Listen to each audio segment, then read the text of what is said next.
안녕하세요. 미드어드슨 가족 여러분.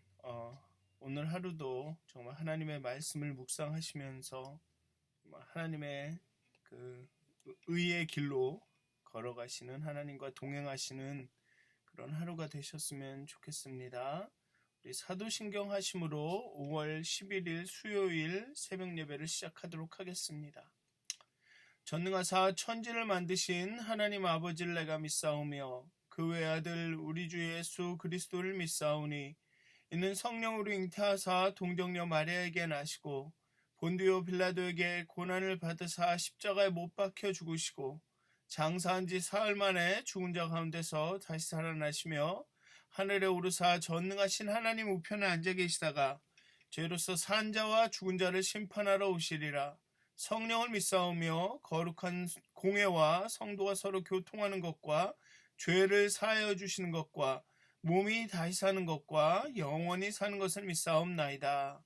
아멘. 찬송가 255장 함께 찬양하시겠습니다. 너희 죄 흉악하나.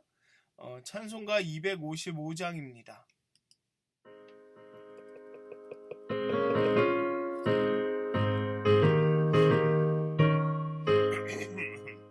너희 죄 흉악하나 눈과 같이겠네. 너희 죄 흉악하나 눈과 같이겠네. 죄이 하나 이게 되네. 빛 같은 내 죄 주홍빛 같은 내 죄 눈과 같이겠네. 눈과 같이겠네. 악한 죄 벗으라고 주님 너를 부르네. 악한 죄 벗으라고 주님 너를 부르네. 하나님 크신 사랑 아니옵소라. 악한 죄 벗으라고 악한 죄 벗으라고 주님 너를 부르네. 주님 너를 부르네. 너의 죄 사해 주사 기억하게 하시네. 너의 죄 사해 주사 기억하게 하시네. 불쌍한 사람들아 오라 하시네. 너의 죄 사해 주사 너희 죄 사해 주사 기억하니 하시네. 기억하니 하시네. 아멘. 기도하시겠습니다. 하나님, 이 시간 하나님 앞에 나아갑니다. 하나님의 도움을 바라고 의지 없어서 하나님 앞에 나갑니다. 하나님 손이 짧아서 하나님 힘이 없으셔서 우리를 돕지 않으시는 것이 못하시는 것이 아니라 우리 안에 있는 죄가 하나님과 우리의 불리함으로 인하여서 하나님이 우리에게 다가오지 못하시는 것임을 생각하게 해주시옵소서. 예수 그리스도의 그 보혈의 피를 힘입어 우리가 하나님 앞에 나아갈 담력을 얻었음을 하나님 우리가 기억하게 하시고 또 그 하나님의 은혜가 우리 안에 일하기 때문에 우리가 우리의 삶 가운데 그 죄와 여전히 남아있는 그 죄의 흔적과 싸울 수 있는 힘이 있음을 기억하게 해 주시옵소서. 하나님 정말 우리가 깨어서 하나님이 기뻐하시는 것이 무엇인지, 정말 하나님 우리가 구원받은 자로서 살아가는 삶이 어떤 것인지 늘 기억하게 하시고 정말 인생의 걸음걸음마다 정말 하나님 마음에 합한 그런 걸음을 걸을 수 있도록 하나님 우리의 영혼을 깨우쳐 주시옵소서. 깨워 주시옵소서. 감사합니다. 예수님의 이름으로 기도하였습니다. 아멘. 오늘 함께 나누실 말씀은 민수기 16장 36절에서 50절까지의 말씀입니다. 민수기 16장 36절에서 50절까지의 말씀입니다. 제가 봉독하도록 하겠습니다. 여호와께서 모세에게 말씀하여 이르시되 너는 제사장 아론의 아들 엘르아살에게 명령하여 붙는 불 가운데에서 향로를 가져다가 그 불을 다른 곳에 쏟으라. 그 향로는 거룩함이니라. 사람들은 범죄하여 그들의 생명을 스스로 해하였거니와 그들이 향로를 여호와 앞에 드렸으므로 그 향로가 거룩하게 되었나니 그 향로를 쳐서 제단을 싸는 철판을 만들라. 이스라엘 자손에게 표가 되리라 하신지라. 제사장 엘르아살이 불탄 자들이 드렸던 놋 향로를 가져다가 쳐서 제단을 싸서 이스라엘 자손의 기념물이 되게 하였으니 이는 아론 자손이 아닌 다른 사람은 여호와 앞에 분향하러 가까이 오지 못하게 함이며 또 고라와 그의 무리와 같이 되지 않게 하기 위함이라. 여호와께서 모세를 시켜 그에게 명령하신 대로 하였더라. 이튿날 이스라엘 자손의 온 회중이 모세와 아론을 원망하여 이르되 너희가 여호와의 백성을 죽였도다 하고 회중이 모여 모세와 아론을 칠 때에 회막을 바라본즉 구름이 회막을 덮었고 여호와의 영광이 나타났더라. 모세와 아론이 회막 앞에 이르매 여호와께서 모세에게 말씀하여 이르시되 너희는 이 회중에게서 떠나라. 내가 순식간에 그들을 멸하려 하노라 하시매 그 두 사람이 엎드리니라. 이에 모세가 아론에게 이르되 너는 향로를 가져다가 제단의 불을 그것에 담고 그 위에 향을 피워 가지고 급히 회중에게로 가서 그들을 위하여 속죄하라. 여호와께서 진노하셨으므로 연병이 시작되었음이니라. 아론이 모세의 명령을 따라 향로를 가지고 회중에게로 달려간즉 백성 중에 연병이 시작되었는지라. 이에 백성을 위하여 속죄하고 죽은 자와 산 자 사이에 섰을 때에 연병이 그치니라. 고라의 일로 죽은 자 외에 연병에 죽은 자가 14,700명이었더라. 연병이 그침에 아론이 회막문 모세에게로 돌아오니라. 아멘. 아마 민수기가 지금까지 한 6장까지 쭉 읽었는데 좀 재미없으실 수도 있습니다. 왜냐하면 정말 희망과 소망에 차서 정말 하나님 여호와께서 우리에게 명하신 그 모든 것을 우리가 지키겠습니다 라고 막 고백하면서 광야의 여정을 시작했는데 광야의 여정을 시작하자마자 불평과 불만과 반역이 거듭되고 있습니다.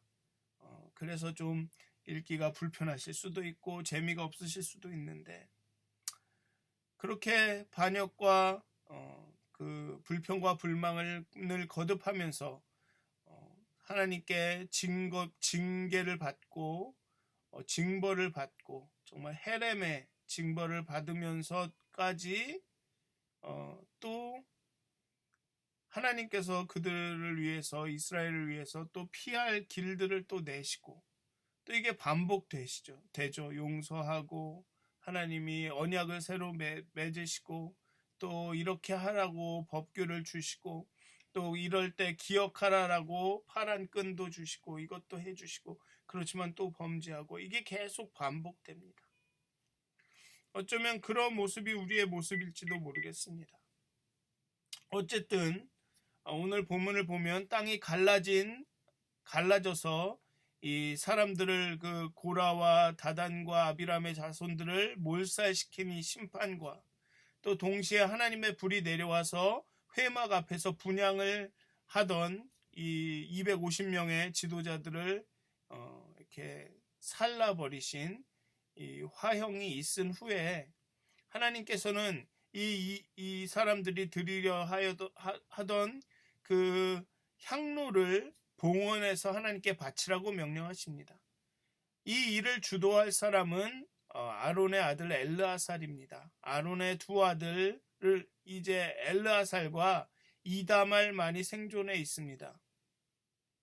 그 중에 엘르아살이 장남이기 때문에 대제사장의 계보를 잇는 자격을 갖습니다. 이 250명의 지도자들이 가져온 향로는 그 자체로 불법적으로 제작된 비품들이었으며 39절이 말하는 것처럼 노수로 된 것입니다. 하나님의 심판의 불이 떨어진 그곳에 아직 불이 타고 있습니다. 하나님께서는 그 붙은 불 가운데서 반역자들이 사용한 향로들을 모아서 그 불, 곧 타고 있던 숯을 다른 곳에 쏟아버리라고 명령하십니다. 그 숯을 쏟아버리는 이유는 그 불이 제단에서 가져온 것이 아니라 그들이 임의대로 아무데서나 가져온 것이었기 때문입니다. 놋향로 그 자체도 불법적인 비품이었지만 그 안에 타고 있던 불도 불법적인 것이었습니다. 그렇게 숯을 다 쏟아버리라고 하신 후에 그 향로들이 거룩하다라고 선언하십니다. 그리고 그 놋향로들을 녹여 동판을 만들어서 번제단의 벽에 붙이라고 하셨습니다. 원래 번제단은 그 안에서 이제 불을 태우기 때문에 내구성이 강한 목재 위에 그 놋을 더딥혀 화력에 견딜 수 있게 제작되었습니다. 그렇기 때문에 놋향로들은 이러한 번제단 벽에 금속 그 동판으로 사용되게, 그래서 이 벽을, 번제단의 벽을 더 강화하기 위한 그런 용도로 사용됩니다. 그 향로, 여기서 이제 향로에 대해서 더 얘기를 해보면 그 향로들에 담긴 불이 그 향로를 가져온 사람들이 부정했다면 그 불이 제단에서 가져온 것이 아니어서 부정했고, 또 그 향로를 가져온 사람들이 하나님께 반역을 했기 때문에 부정했다면 어떻게 그 향로들은 거룩할 수 있을까? 원래 구약의 정신에 따르면 죄인들과 부정을 탄 사람들의 헌물은, 그들이 드리는 제물은 효력이 없고 오히려 부정하게 되기 때문에 제사로 바칠 수가 없습니다. 산열이 흐르는 산모와 악성 피부병 환자들, 유출증을 지닌 사람들을 비롯하여 레위기 전반에서 이 부정한 자들과 죄인들은 성전에 오를 자격 자체가 없다는 사실이 확인이 됩니다.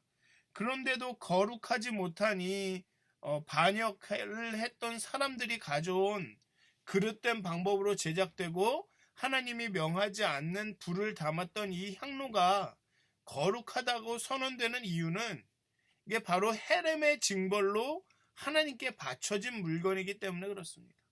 하나님께서 헤렘으로 징벌하셨기 때문에 온전히 이것은 하나님의 것이기 때문에 그렇습니다. 그렇게 이 향로는 뜨거운 불에 녹아지고 벽에 덧붙이기 위해서는 이렇게 망치로 두들겨서 펴야 했을 것입니다.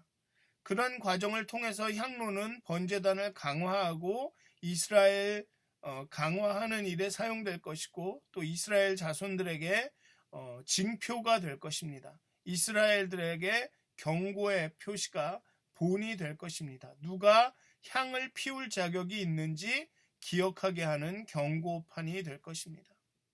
하나님은 늘 이렇게 기억할 수 있는 것들, 그 리마인더를 주십니다. 그들의 의복의 끝에 다는 파란 끈이 그랬고, 이 번제단을 두른 이 노판이 그렇고, 이제 내일 볼 쌍난 아론의 지팡이가 17장에서 볼 이 아론의 쌍난 지팡이가 그렇습니다.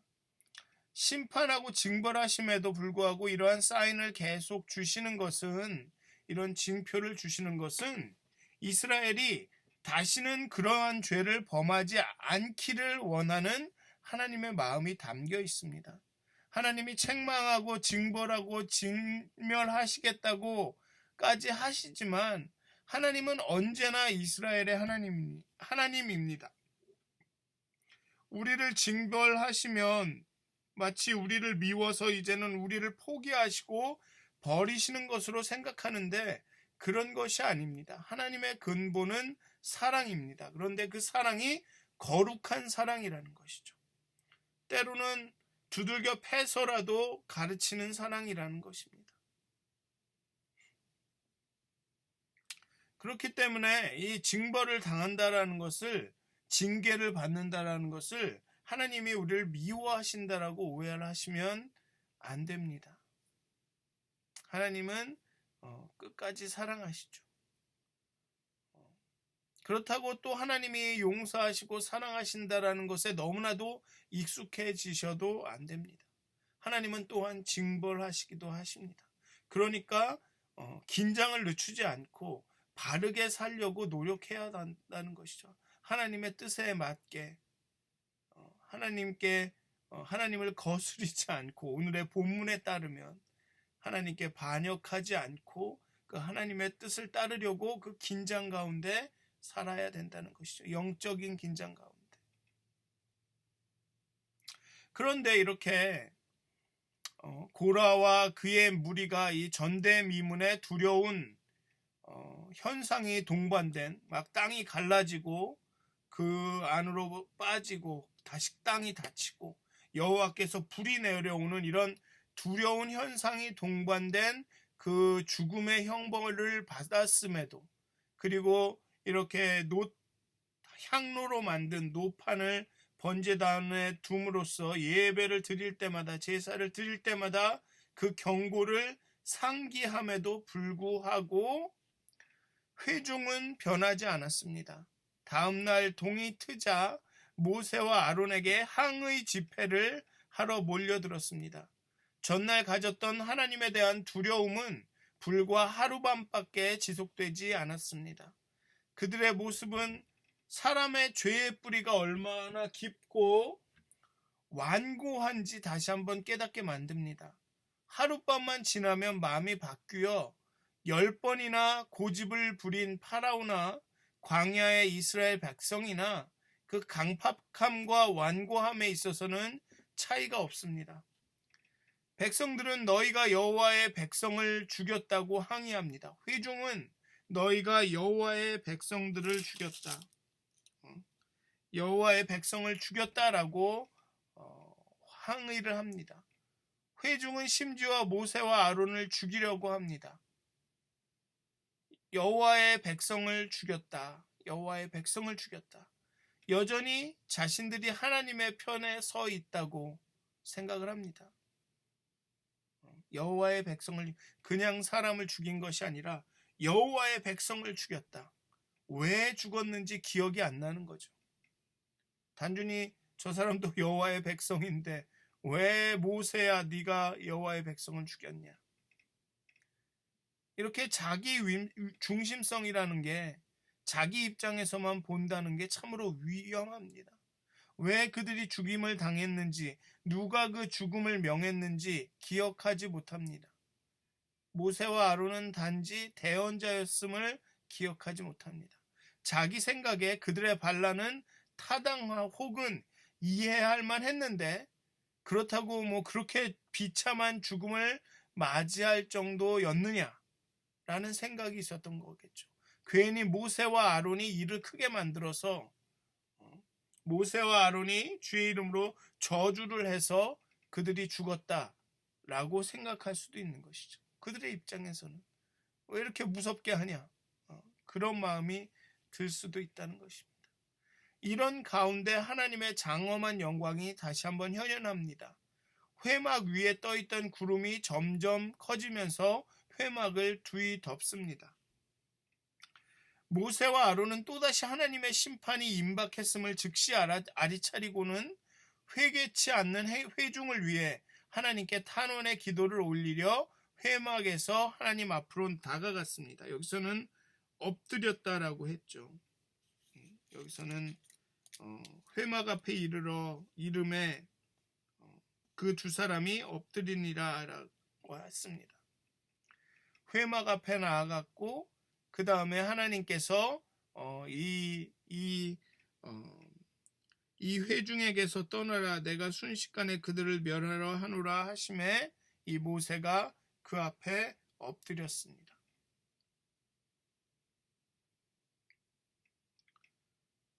하나님은 즉시 단숨에 그들을 없애버릴 것이라고 또다시 이야기하십니다.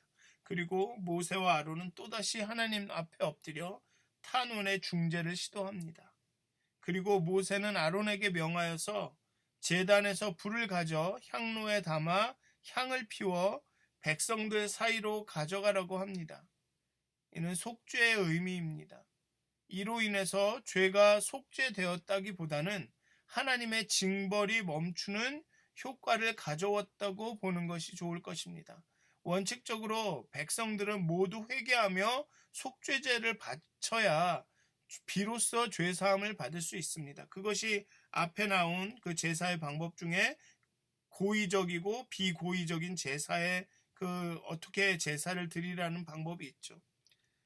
그런 속죄제를 바치지 않았기 때문에 이것이 온전한 죄사함이라고 말하기는 어려울 것 같습니다. 단지 어떤 하나님의 징벌이 멈추고 이 속죄의 가능성을 보여주는 그런 징표라고 생각하면 될 것 같습니다.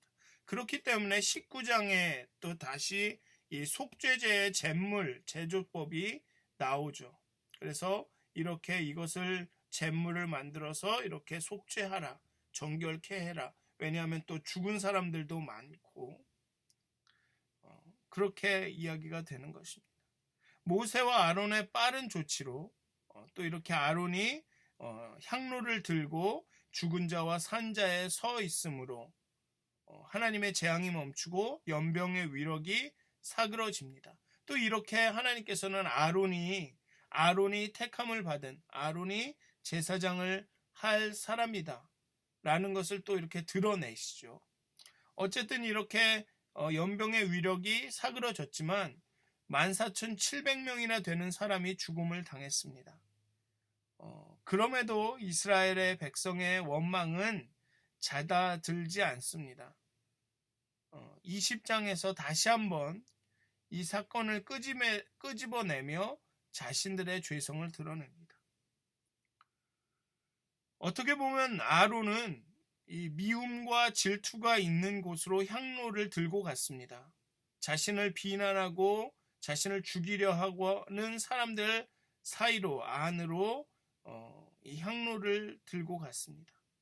그리고 모세는 거듭되는 이스라엘의 백성의 반역에 그들의 헌물을 받지 마시라 하나님에게 말씀하기도 했지만 하나님이 진멸하시려고 할 때마다 하나님께서 회중을 진멸하시려고 할 때마다 하나님 앞에 엎드려서 백성을 긍휼히 여기실 것을 간구했습니다. 오늘의 본문을 통해서 우리는 이 영적 지도자들의 역할에 대해서 좀 생각해 봐야 할 것 같습니다. 이 회중은 오늘 본문에 보면 이스라엘의 회중은 그렇게 증거가 있음에도 다시 반역하고 하나님께 원망을 하고 이게 계속 반복되고 있습니다. 불이 내려서 심판을 해도 메추라기 알을 먹기도 전에 막 메추라기 고기를 먹기 전에 막 사람이 죽어도 그 정탐꾼들이 막 하나님 앞에서 이렇게 죽음을 당해도 고라와 그의 무리들이 땅이 갈라져서 죽어도 불이 하늘에서 내려도 이렇게 연병이 나도 사람들은 금세 다시 잊고 다시 거듭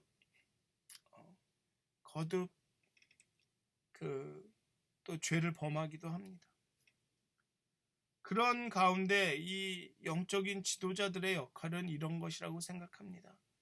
회중을 향하여서는 하나님이 원하시는 것이 무엇인지, 하나님이 기뻐하시지 않는 것이 무엇인지, 정말 거룩한 것이 무엇인지를 말하여야 하지만 또 하나님을 향하여서는 긍휼을 구하는 것이죠.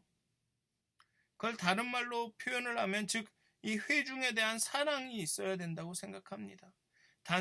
단순히 어떻게 하는 것이 옳고 그르다라는 것만으론 부족하죠.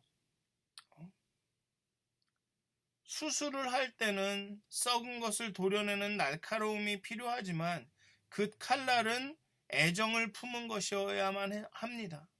그냥 이것이 옳다, 이것이 정의다, 이것이 하나님의 뜻이다 이렇게 사는 게 맞는데 왜 넌 그렇게 살지 못하냐? 라는 말만으로는 부족합니다. 어떤 경우에는 옳은 것이 옳지 않을 때도 있습니다. 그러니까 하나님은 사랑이시라고 앞에도 거룩한 사랑이시라고 말씀을 드렸습니다. 하나님의 공의가 사랑으로 나타나야 했기 때문에 예수님이 십자가에 죽은 것입니다. 예수님의 죽음엔 공의와 사랑이 같이 나타나죠. 형제를 위해 죽을 마음이 없다면 형제의 들보를 지적하는 일은 형제의 눈에 있는 들보를 지적하는 일은 공격이 되고 아니면 자신의 도덕적 우위를 드러내는 교만한 행위일 뿐입니다.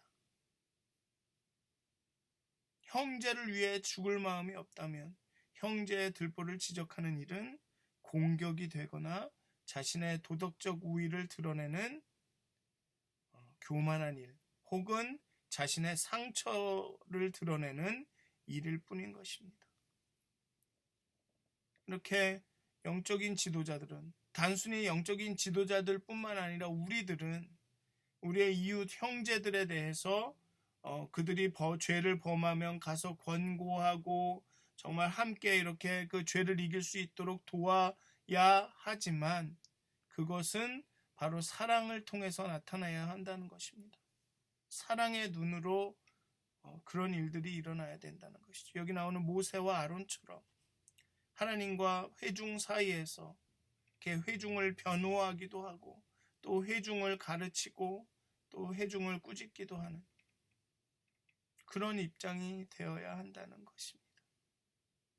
사랑하는 미더드슨 가족 여러분, 참 어쩌면 우리는 여기에 오늘 본문에 나오는 이 회중 같을지 모릅니다. 아니, 회중 같습니다. 그렇지만 그럼에도 불구하고 우리의 중재자 되신 예수님께서 하나님과 우리 사이에 이 모세와 아론처럼 이렇게 중재를 늘 하시죠. 그렇다고 해서 우리가 그냥 예수님이 알아서 하시겠지 하고 그냥 이대로 살자 할 수는 없는 것입니다. 다시 한번 우리가 오늘 하루를 살면서 정말 하나님의 뜻을 살아내고자 하는 그런 열망이 우리 가운데 있었으면 좋겠습니다. 하나님께서 우리에게 요구하시는 삶, 그 거룩한 삶을 살고자 하는 그런 갈급함이 하나님과 교통하고 하나님의 음성을 듣고자 하는 그 열망이 우리 가운데 있었으면 좋겠습니다. 하나님께서 우리 가운데 임하셔서 하나님의 은혜와 성령이 우리 가운데 역사하셔서 우리가 참으로 하나님 뜻대로 살기를 원한다. 하나님처럼 살기, 예수님처럼 살아가기를 원한다라는 그런 열정이 desire가 우리 안에 생기기를 정말 주님의 이름으로 축원드립니다. 기도하시겠습니다. 하나님, 우리가 정말 이스라엘 백성들처럼 너무나도 어리석습니다. 우리가 지혜로운 줄 여기지만 우리는 우준합니다. 하나님께서 우리에게 베푸시는 그 많은 징표와 사인에도 불구하고 우리는 자주 옛날로 돌아갑니다. 자주 하나님을 원망하고 하나님께 반역합니다. 사람들 사이에 서로 반역하고 정말 반목합니다. 하나님, 우리의 영혼을 깨워주시고 우리의 마음의 문을 열어주시옵소서. 정말 우리가 정말 아론이 산자와 죽은 자 가운데 선 것처럼 하나님, 우리가 그렇게 서로를 위해 기도하고 정말 서로가 서로를 위해 돕고 정말 서로가 하나님의 그 거룩한 삶을 살아갈 수 있도록 서로 옆에서 힘이 되고 돕는, 정말 서로가 그런 리마인더가 되는, 서로 기억나게 하는 그런 일들을 하기 원합니다. 그렇게 우리의 공동체가, 우리의 교회가 정말 조금씩이라도, 한 걸음씩이라도 하나님의 그 거룩한 삶을 향해 나가기 원합니다. 하나님, 우리 오늘 깨우쳐 주시옵소서. 우리 안에 하나님에 대한 열망과 열정을 품게 하여 주시옵소서. 정말로 예수 그리스도처럼, 예수처럼, 예수 닮은 삶을 살고자 하는 그 마음을 우리 가운데 허락하여 주시옵소서. 하나님, 우리의 마음을 부드럽게 하시고 정말 완고하게 하지 마시옵소서. 우리가 마음이 강팍하여져서 하나님의 은혜를 금세 잊고 다시 돌아가는 그런 일이 없도록 하나님, 우리의 마음을 부드럽게 해주시고 늘 하나님과 교제하며 교통하게 하시며 늘 말씀 앞에서 정말 그 거룩한 삶을 살아갈 수 있도록 하나님, 우리에게 도움을 허락하여 주시옵소서. 감사합니다. 예수님의 이름으로 기도하였습니다. 아멘. 하늘에 계신 우리 아버지여, 이름이 거룩히 여김을 받으시오며 나라가 임하옵시며 뜻이 하늘에서 이루어진 것 같이 땅에서도 이루어지이다. 오늘 우리에게 일용할 양식을 주옵시고 우리가 우리에게 죄진 자를 사하여 준 것 같이 우리의 죄를 사하여 주옵시고 우리를 시험에 들게 하지 마옵시고 다만 악에서 구하옵소서. 나라와 권세와 영광이 아버지께 영원히 쌓옵나이다. 아멘. 행복한 하루 되시길 기도합니다.